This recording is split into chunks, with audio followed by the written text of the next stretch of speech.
Hello and welcome to video number 1. This is the introduction to smart sales funnels.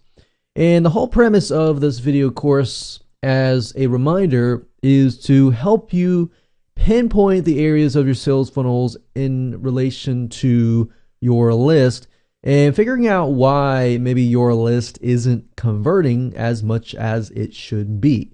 Now, if you follow step by step throughout this process and you implement this, you're more likely to be able to create a list that is more high converting than usual. Most people overlook this area and fall short on it. And then once they build a list, it's like, why in the world is my list not converting? So first things first, before we actually jump into the meat, I want you to focus on your mindset. And the reason why is because once you got your mindset down, it's just easier to implement things. So as far as building lists go, a lot of people think, well, if I have a list of 1,000 or 10,000 or even 50,000 customers, I'm going to make more sales when I promote, affiliate products or my own products or anything that you're trying to promote. They think that.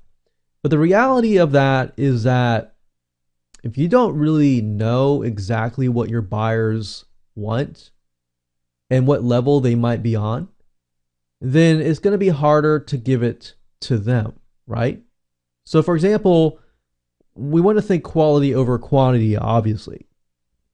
And so this course is about, smaller lists are better than bigger lists. And the reason being is because if you have a premium buyer who buys just about everything in your sales funnel, their mindset oftentimes is a lot different than the person who just buys your front-end product. Because the person that buys your front-end product may just buy it because it just intrigues them. The person who might buy through your whole sales funnel may be like serious and they're thinking, wow, okay, I really need to get this done. I really need to get it done fast. I want the end result faster. Now, that's not to say that the person that only bought the front end is not serious. There could be other reasons why, and you could build them up to that. But right off the bat, you definitely want to set up your system to segment those buyers. Now, if you're already doing that, that's great.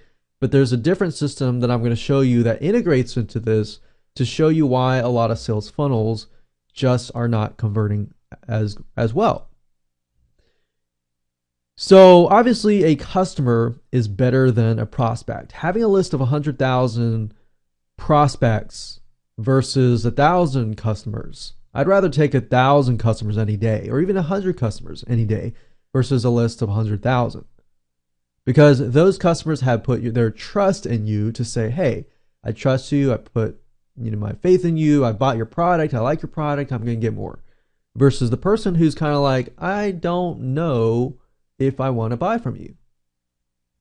So think quality over quantity. Don't focus on the amount of the list. Focus on the smaller but quality list so that you can invest in their lives. Now, what happens when you do this is this leads to higher conversion and higher engagement. And think about the people that are premium buyers. They tend to be a lot more high engaging. They've invested more so that they're going to tend to expect whatever that they bought. And they're serious buyers. It's interesting, but a lot of times you can tell that the people that want everything tend to buy less. The people that buy more, they tend to be serious and they have serious expectations. But you have to find them. And if you don't set it up correctly, you will not find them. It's not that hard, and I will show you step by step how to do that. But let's first talk about how to do it and what to do. So you basically need to segment them. And then you need to give them value. Don't expect that just because you do this, it's going to be the magical pill, the magical way to getting high conversions. You have to give them value. You have to think about them and their interests as well. So just to give you a quick videos overview, We're going to dive in. This is video number 1. Number 2, we're going to talk about the typical funnel. Basically, this includes how one-time offers generally are set up.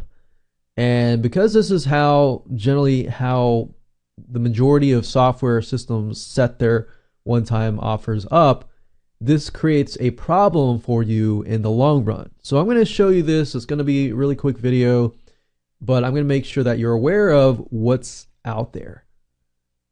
Number 3, we're going to talk about common mistakes, and then we're going to jump right in to show you what exactly you should do as far as mapping this out and how to set up a smart one-time offer 2.0.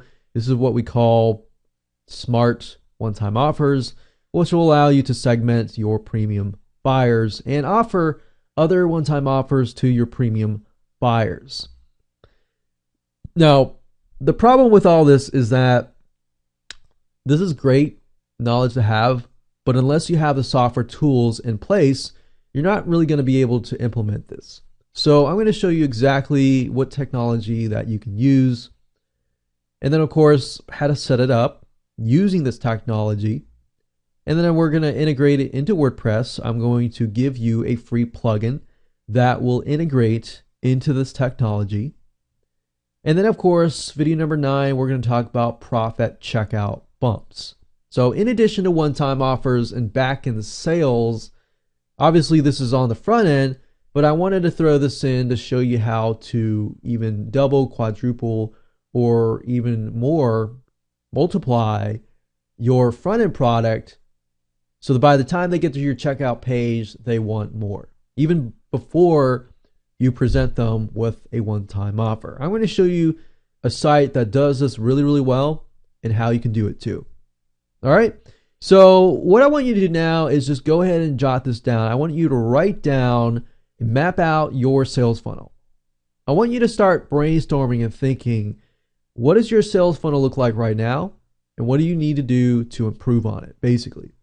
Because otherwise, as you go through this, you're not really going to know. Now, if you don't have a product and service yet, and you're still in the process of maybe mapping out your sales funnel, that's fine.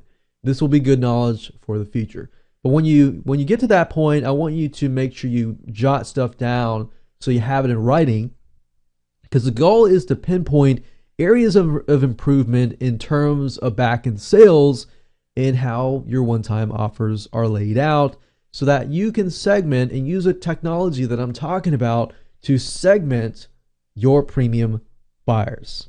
Okay, great. So now that we have covered the basics, let's move on to video number 2.